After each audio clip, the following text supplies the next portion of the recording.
Randy Poffo, known to wrestling fans as Macho Man Randy Savage, passed away on May 20, 2011 after a heart attack led to an auto accident. The charismatic performer was known around the world to wrestling fans. However, very little is known about his post-wrestling life. Savage was in the public spotlight for over 2 decades, but fans heard very little from him during the last few years of his life. Aside from a very short stint in TNA wrestling and his attempt at a rap career, Savage disappeared from the national scene.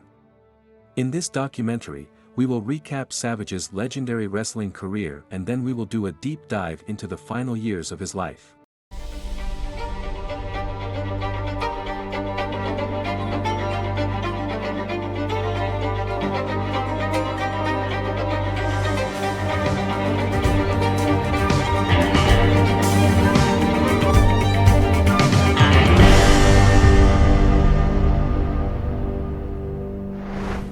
The son of Angelo and Judy Poffo, Randy Savage, real name Randy Poffo, was born on November 15, 1952 in Columbus, Ohio.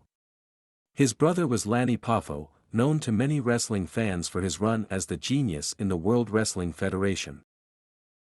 Savage was a very good baseball player and was signed by the St. Louis Cardinals straight out of high school in 1971.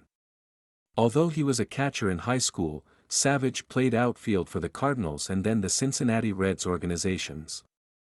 Savage was right-handed and was so talented that when he injured his shoulder, he learned to throw left-handed. Savage started in the wrestling business wrestling in Mid-Atlantic Wrestling, Georgia Championship Wrestling, and Big Time Wrestling. Initially, he wrestled as the Spider, a character that was similar to Spider-Man. Randy changed his last name from Poffo to Savage at the suggestion of his friend Terry the Goose Stevens and Georgia Championship Wrestling promoter Ole Anderson, who said that the name Poffo did not fit someone who wrestled like a savage. The "oh yeah" catchphrase came from legendary professional wrestler Pampero Firpo. The Macho Man part of his name came from Savage's mother after the Village People's Macho Man song was released. Savage left his baseball aspirations to wrestle for his father full-time in International Championship Wrestling. ICW was an outlaw promotion that ran in opposition to Memphis. One of the featured stars pushed in the promotion was Randy's brother, Lanny Poffo. Miss Elizabeth became an interviewer for the company and married Savage in 1984. ICW ran in opposition to the Memphis promotion, which was run by Jerry Jarrett. In an effort to gain notoriety, Savage and others in the promotion would regularly go on television and challenge Memphis top star, Jerry the King Lawler, to a fight. With ICW unable to compete, the promotion folded. However, rather than Jerry Jarrett holding a grudge, he saw money in a feud between Lawler and Savage, something that was built up for a few years by Savage, but obviously was not going to take place until now. Savage aligned himself with the number one heel in the company, manager Jimmy Hart, who had been feuding with Lawler for the last 4 years. Lawler and Savage drew big crowds throughout the territory. The feud ended in June of 1985 and Lawler defeated Savage in a loser leaves town match. Within a month of leaving Memphis, Savage would appear on WWF television. For weeks, speculation ran rampant as to which WWF heel manager would be aligned with Savage. With Bobby Heenan, Freddie Blassie, Mr. Fuji, Johnny Valiant, and Jimmy Hart in the ring, Savage announced his new manager, Miss Elizabeth. While nobody in attendance knew of her, they were in awe of her beauty. No acknowledgement was mentioned they were married, or even a couple for that matter, in real life. Behind the scenes, Savage was said to have been very jealous and protective of Elizabeth. Rumors of him locking her in a closet when he was in the ring circulated for decades. Others dismissed the rumor and said it was their private dressing room as there were no other full-time females on the roster at that time. A lot of wrestlers over the years have said they didn't blame Savage for being overprotective of her as it was a very different time in the wrestling business. In February of 1986, Savage struck gold when he defeated Tito Santana for the Intercontinental Championship. Savage entered a feud with George the Animal Steele when Steele developed a crush on Elizabeth. Savage would go on to successfully defend his Intercontinental Championship against Steele at WrestleMania 2. Ricky Steamboat was the next challenger to Savage. Steamboat lost by countout, but after the match, Savage went to the top rope with the ring bell and came crashing down on Steamboat's throat. Steamboat was out of action for 3 months. Future vignettes featured Steamboat struggling to heal from a storyline-crushed larynx. Steamboat announced he was able to make a return to the ring. Their match would be held at WrestleMania 3 at the Pontiac Silverdome. Steamboat had George Steele in his corner for the match. While Hulk Hogan vs. Andre the Giant was clearly the main event of the card, this match became an instant classic and is still regarded as one of the greatest matches of all time. In an era of calling matches in the ring, many were shocked when years later it was found that the two opponents spent months planning their bout. Per Savage's wishes, sequences were written out on legal pads as a numbered list, and they would often quiz one another on which numbers correspond with which moves. Memorizing matches move for move became the norm many years later. Honky Tonk Man defeated Steamboat 3 months later. Honky began calling himself the greatest Intercontinental Champion of all time. This got under the skin of Savage, who confronted him on an episode of WWF Superstars. On Saturday night's main event, Bret Hart and Jim Neidhart, who were also managed by Jimmy Hart, came down to aid Honky Tonk during an attack on Savage. They held Savage while Honky smashed the guitar over Savage's head, and then threw down Elizabeth. This was the angle that turned Savage and Elizabeth babyfaces. In 1988, the famous twin referee angle took place on an NBC primetime special called The Main Event. On that broadcast, Andre the Giant defeated Hulk Hogan for the WWF Championship and surrendered it to Ted DiBiase, which resulted in WWF President Jack Tunney declaring the title vacant and a tournament would be held to crown a new champion. Savage won the tournament at WrestleMania 4, defeating DiBiase in the finals. Savage and Hogan formed a team called the Mega Powers. They faced the Mega Bucks consisting of DiBiase and Andre at the 1988 SummerSlam, in which the Mega Powers emerged victorious. In the storyline, jealousy started to ensue on the part of Savage during the remainder of the year, with Savage thinking Hogan was lusting for Elizabeth. At the 1989 Royal Rumble, Hogan accidentally threw Savage over the top rope, further teasing Savage's turn on Hogan. On the main event on NBC, Hogan and Savage faced the Twin Towers, Big Boss Man and Akeem. Savage got thrown over the top rope and he wiped out Elizabeth. With Boss Man and Akeem fighting Savage, Hogan carried Elizabeth to the back to get her help. When Savage made the comeback, he didn't see Elizabeth or Hogan. He went to the back only to see Hogan taking care of her. Savage went ballistic and beat up Hogan and claimed that Hogan had lust in his eyes for her. This set up their match for WrestleMania 5, in which Hogan regained the title. Savage went full-fledged heel, taking on Sensational Sherry as his manager, and feuded with Hogan for most of the year. At the 1989 SummerSlam, Hogan teamed with Brutus Beefcake to defeat Savage and Zeus. In September, Savage won the King of the Ring tournament and became known as the Macho King. Randy Savage and his manager Sensational Sherry became known as Queen Sherry. At the 1990 main event, Savage got a rematch for the WWF Championship held by Hulk Hogan with James Buster Douglas as the special guest referee. Hogan emerged victorious to retain the title, as this was the blow-off match for the Hogan-Savage feud. Savage went on to feud with Dusty Rhodes, which culminated in a mixed tag team match which saw Savage and Sherry end up on the losing end to Dusty and Sapphire at WrestleMania 6. Ultimate Warrior lost the WWF Championship to Sergeant Slaughter at the 1991 Royal Rumble when the Macho King Randy Savage came down to ringside and hit Warrior over the head with his scepter, allowing Slaughter to pin Warrior. Warrior got revenge and defeated Savage at WrestleMania 7 in a career versus career match, forcing Savage to retire. After the match, Sherry attacked Savage. Miss Elizabeth, who was sitting ringside for the match, came in to stop Sherry from further kicking Savage. When Savage came to, he turned around to see Elizabeth and didn't know what to make of it. After a pause, the two embraced to the cheers of the crowd, with some people in attendance crying tears of joy of them being reunited. Savage was once again a babyface. In reality, the reason why they did the retirement storyline was to give Savage time off because he and Elizabeth wanted to start a family, but that never happened.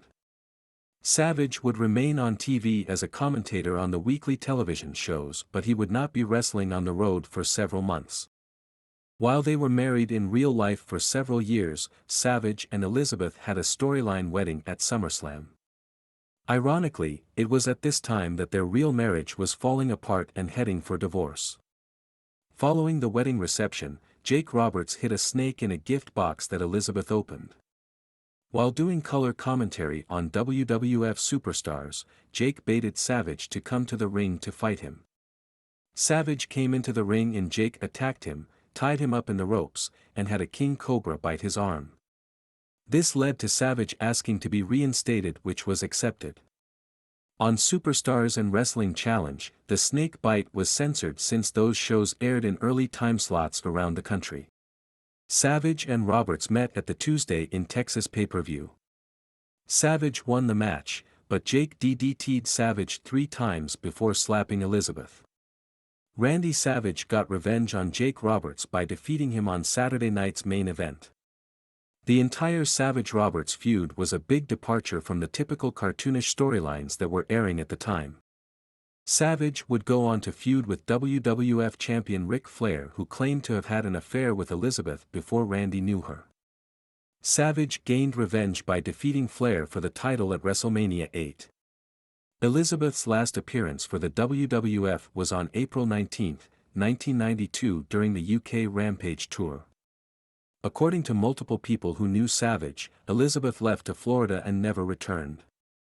Savage went to find her hanging out with Hulk Hogan and his wife Linda. Savage would blame Hogan for Elizabeth leaving him, but in reality, the marriage was in trouble long before this.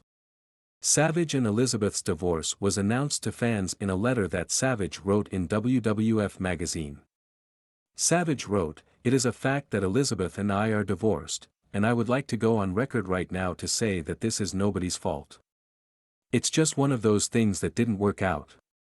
The next thing I want to say is, Elizabeth, I know you're out there and reading this. Please remember that in my heart, I will always love you."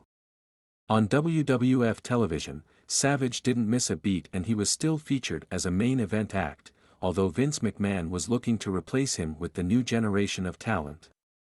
At SummerSlam, Savage defended the WWF title against fellow babyface The Ultimate Warrior. Warrior won the match, but not the title, as Savage was counted out of the ring. Savage lost the title back to Flair in September. In 1993, Savage was primarily used as a color commentator, but he would have many feuds with names such as Doink and Repo Man. His last major feud in the WWF was against Crush. The storyline was that Crush and Savage were good friends, but Crush turned on Savage and this led to a match at WrestleMania 10. Savage was unhappy with Vince McMahon phasing him out as a main event act, and there were also issues in real life with Hulk Hogan. Savage ripped Hogan and accused him of playing a role in his marriage falling apart. During the short-lived radio WWF show, Savage said the following, "I personally used to look up to Hulk Hogan. But that was a big mistake. I really thought he was a friend. But he's definitely not. He's the worst prima donna I've ever met in my life." Hulk Hogan's ego went so far out of control that Hulk Hogan consumed Terry Bollea. Savage went on to say that he lost respect for Hogan when he lied about his steroid usage during his appearance on the Arsenio Hall show. Savage admitted to steroid use when they were legal and then said that taking steroids is like putting poison in your body. Savage said that he and Elizabeth were having problems and oftentimes when he would call home, she wasn't there. Savage recalled being on the road and not getting an answer from her for 4 days. Savage learned that she was in Florida and out of desperation, he flew down and saw that she was hanging out with Hulk and his wife Linda. Savage said that he learned this after Hogan previously told him that he didn't know where Elizabeth was. With the advent of Monday Night Raw, Savage was used as a color commentator. Unhappy in that role, he left in October of 1994 for WCW. Savage's brother Lanny Poffo stated in interviews that Randy pitched a storyline with Shawn Michaels, but Vince McMahon felt that Savage was too old and he wanted to phase Savage out and focus on the new generation of talent. In a rare move, McMahon thanked Savage on Monday Night Raw for his contributions to the company. Eric Bischoff told A&E's biography that the Savage deal didn't cost WCW anything because Savage brought the lucrative Slim Jim deal with him. Lanny Poffo said that Savage's Slim Jim deal was for $750,000 per year. In 1995, Savage resumed his feud with Ric Flair, this time in WCW, after Flair attacked him at Uncensored. At Slamboree, Savage and Hulk Hogan teamed up to defeat Flair and Vader. After the match, Flair attacked Savage's father, Angelo Poffo. This further heated up the Savage-Flair feud. Flair defeated Savage at the Great American Bash. However, Savage won the rematch at Bash at the Beach. Later in the year, Savage won the WCW World Heavyweight Championship at World War III in a 60-man battle royal, but lost it at Starrcade to Flair. Savage regained the WCW Championship from Flair in January of 1996 on Nitro. Elizabeth was brought in to be Savage's manager. Savage had moved on with his life by this point but was a big advocate of Elizabeth and he was on board with Eric Bischoff's idea to bring her in. Hulk Hogan told A&E's biography that Savage had no problem with Elizabeth joining with WCW and his feeling was that if it's good for business then it's good for everyone. In storyline, Elizabeth would turn on Savage and then join Flair. When the NWO formed at Bash at the Beach, Savage spent the remainder of the year feuding with them. In 1997, Savage finally gave up the battle and joined the NWO at Super Brawl 7 and reunited with Elizabeth in storyline. Savage began an almost year-long feud with Diamond Dallas Page as Savage made several derogatory statements about Page's wife, Kimberly. This feud with Page finally turned Page into a big-time player in WCW. The NWO began arguing with each other in 1998. After Hulk Hogan failed to regain the WCW Championship from Sting, Randy Savage was next in line. Hogan, despite being in the NWO with Savage, felt Savage didn't deserve the shot because Hogan was their leader. Savage won the title at Spring Stampede when Nash helped Savage. The next night on Nitro, Hogan got his shot at Savage and won the title after outside interference from Nash and Bret Hart. This led to Nash and Savage breaking away from the NWO and forming the NWO Wolfpack. Savage suffered a knee injury in June that required surgery and that kept him out until April of 1999. Savage returned to WCW TV in April. He was more muscular than ever and had his girlfriend Stephanie Bellers, known to fans as Gorgeous George, as his valet. Medusa and Miss Madness, later known in WWE as Molly Holly, soon joined them as Team Madness.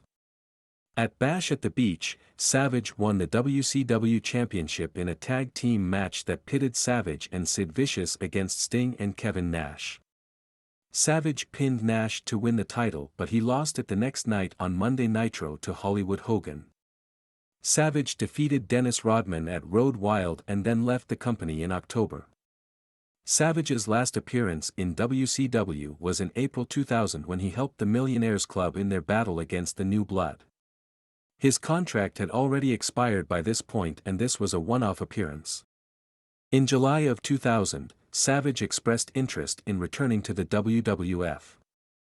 During a shoot interview, he said that he didn't want to commit to WCW because they were really hurting.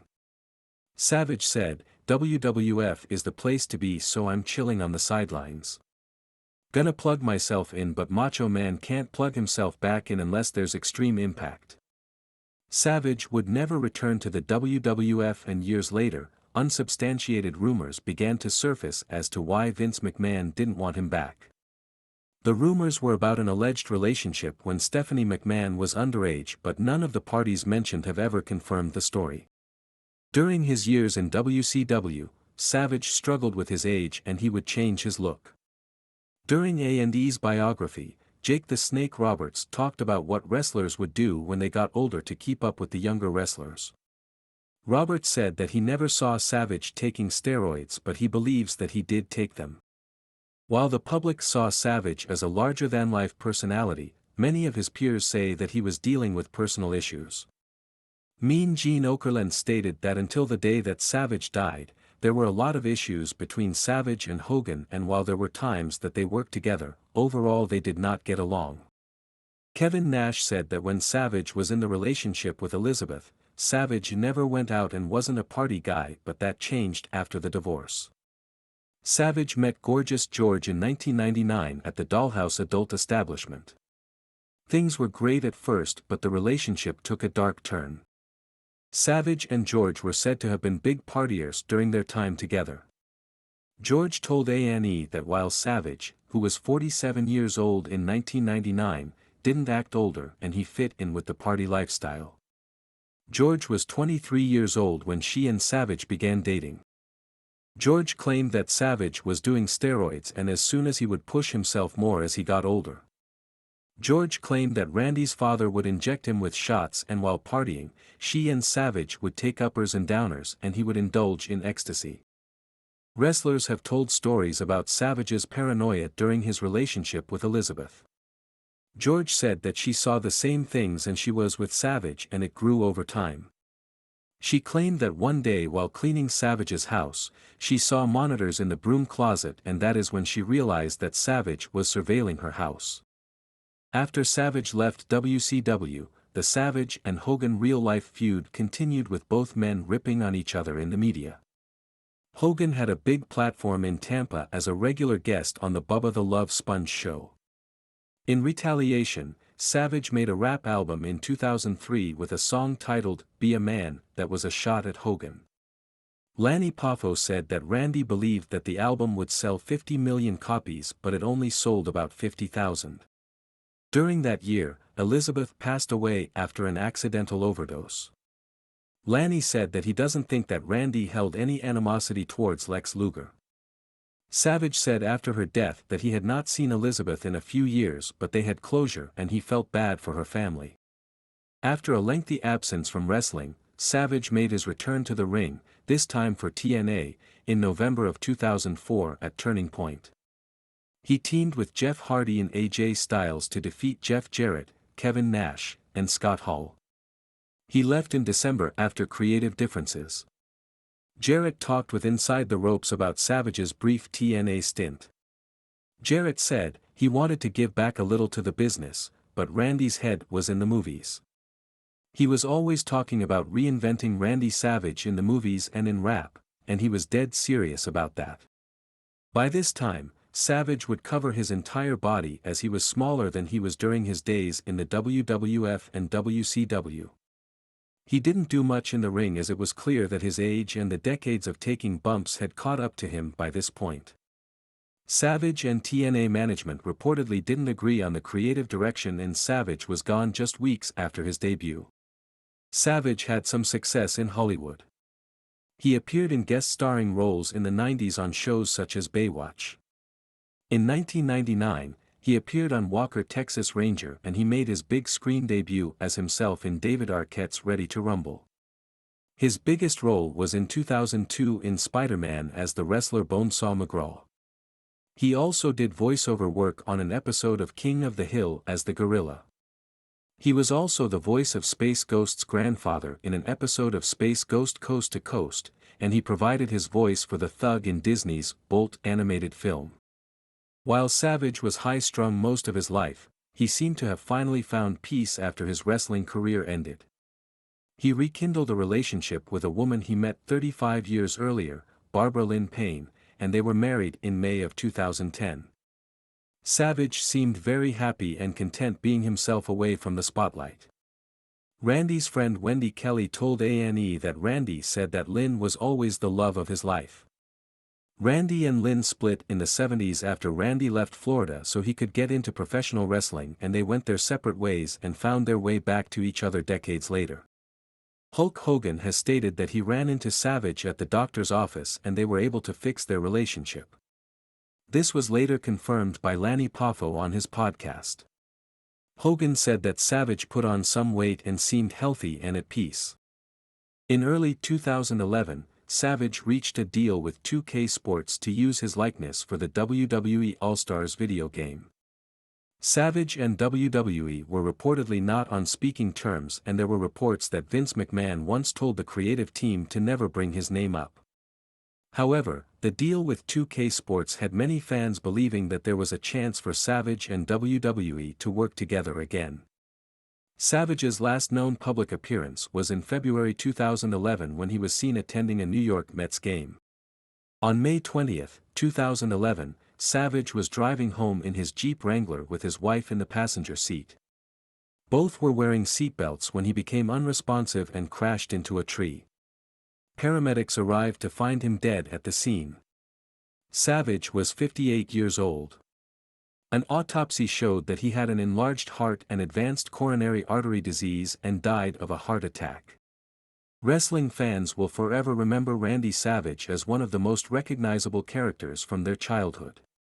There is not a fan out there who hasn't imitated his voice or said the phrase, "Oh yeah." Savage will always be recognized as one of the greatest of all time, and in 2015, he was inducted into the WWE Hall of Fame.